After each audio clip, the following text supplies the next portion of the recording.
If you are looking for where to get your Hollywood 30 Nights of Fright thrills and chills, or if you're just looking for actually a good movie watching experience, to be perfectly honest, there's one spot you need to be going, and this is going to shock a lot of people. Tubi. Tubi is the place to be. I'll be totally honest, they should be paying me for this. They're not. To be fully disclosing of all information here, they're not. I'm actually just finding this out for myself. It's a really interesting service. I will say, to preface all of this, they have no paid subscriptions as far as I can tell. It's essentially always a free service, which means that everything in here is going to have ads. Now, that might sound bad if you're have been raised on Hulu and Netflix and these types of things, which were, totally ad free. You could binge as much as you wanted, and there were no interruptions. That's still the way I prefer to watch movies and these things. But having watched the movie on Tubi for the past 2-3 days, it's not really a big deal. It's really not that annoying. It actually reminds me, if you're old enough to remember, in like the 90s or something like that, or even the 2000s, where movies would be on TV and you would sit down, you'd watch the movie, and anytime a commercial came on, you'd go, oh, I'm gonna go get some popcorn. I'm gonna go get some popcorn. I'm gonna go to the bathroom, and you'd race back to try to get there before the movie came back on. Now, obviously, this is streaming, so you can't always rewind if you miss something. You can't always pause if you really need to get up for some specific reason.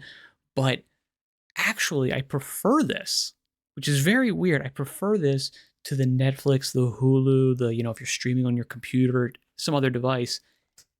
It seems like it keeps you in the movie more. It keeps you in the experience, because instead of, oh, I'm going to pause this and I'll go to the bathroom, and then you get caught up in something else. How many times has that happened to you? It's happened to me all the time. There's been movies that I've really wanted to watch, like Blade Runner 2077. I've never gotten through it. I've never gotten through it because halfway through I'll be like, oh, all right, let me go to the bathroom. I'll pause it, go away, and 2 hours later I'm like, oh, what was I doing? Oh God, that's right, I was watching a movie. Totally forgot, slipped my mind, lost interest in it, I guess.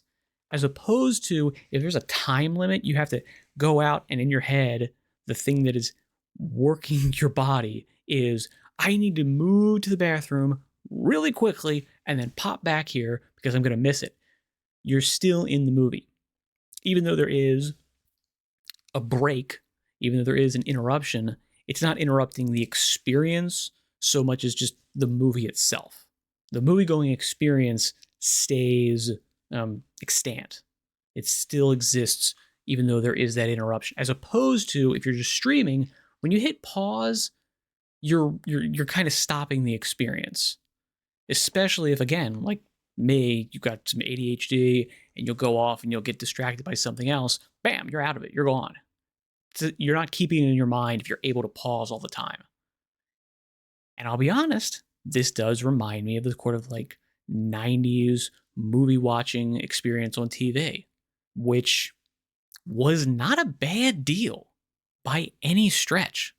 Anyone who lived through it knows, yeah, there's bonuses to it. There's good stuff in there. And these are all uncut versions of these movies, which is a big deal, because obviously if you watched it on television, you would get, closed caption. You'd get some edited for TV. They would make some things so that, an R-rated movie was kind of more PG-13. You'd get things where they'd shorten certain scenes, maybe screw up the aspect ratio, maybe blah, blah, blah, blah, blah. They would do all kinds of stuff to cut it up for TV, to make it palatable and, good for ad breaks and all kinds of stuff.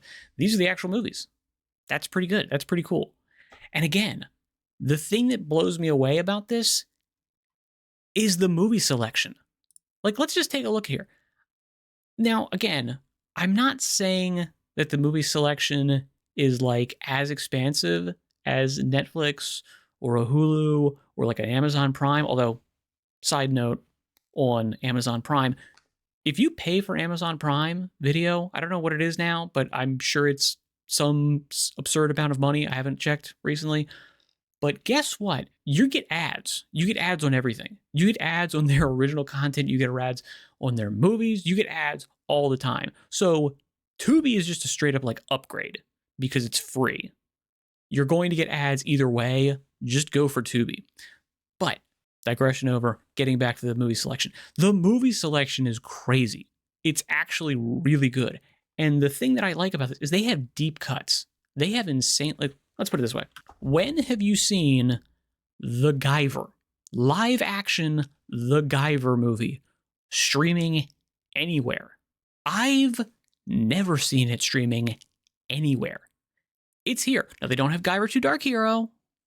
That is a mark against them. But I mean, the fact that you have the first one is absurd. That's crazy. And they've got a whole bunch of stuff that, again, movies that I've been looking for on streaming services for like years. Okay, Dagon. This has been kind of making the rounds every once in a while. Castle Freak, I never found it anywhere. From Beyond, I think I had to go on the high seas to find that last time. Reanimator, same deal. Look, all of these movies are like rare, really fun. And again, I don't really like horror movies. These are kind of the only ones that I would actually be interested in because they have something interesting going on beyond the horror aspect. I like the Lovecraftian aspect. I watched Reanimator yesterday. It was pretty good for a B movie. It was actually pretty good. I'm glad I watched it. I prefer From Beyond because it's a little bit more of like a cosmic horror tale. Dagon, I'm definitely going to rewatch that. I've seen it before. I haven't seen it in a couple years. Definitely want to rewatch that. Let's see what else they've got.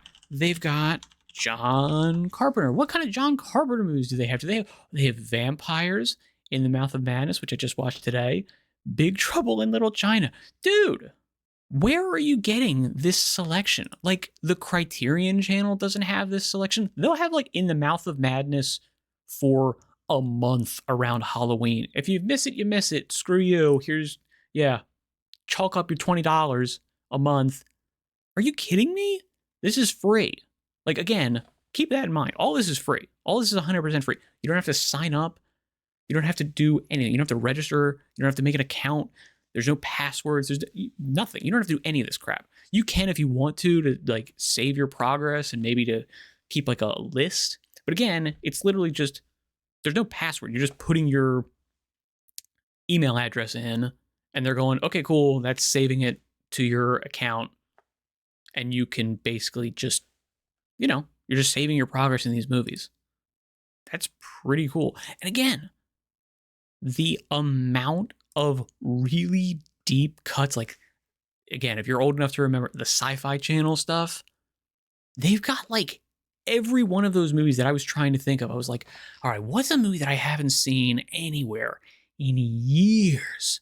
I haven't seen this anywhere. I haven't heard about this. I can't even remember the title. Let me just check. Every single one of them, they had it. I'm blown away by this. And again, all free. Yeah, I'm essentially probably going to be watching, if I'm trying to get into the Halloween mood, which I do like to do, and I feel like watching movies is a good way to do it, this is kind of going to be my go-to for the foreseeable future. I'm really enjoying it. It's crazy. Again, they're not paying me to say this. If they get in touch with me later, I will absolutely make a more professional video saying why this is so good and they can pay me more money for it. I would love for that to be the case because I actually really just like this service. It's really cool. And again, PlayStation 4 is what I'm using to stream this. Okay? I cannot tell you how awful the streaming experience on a PlayStation 4 is on like half to 75-80% of the apps.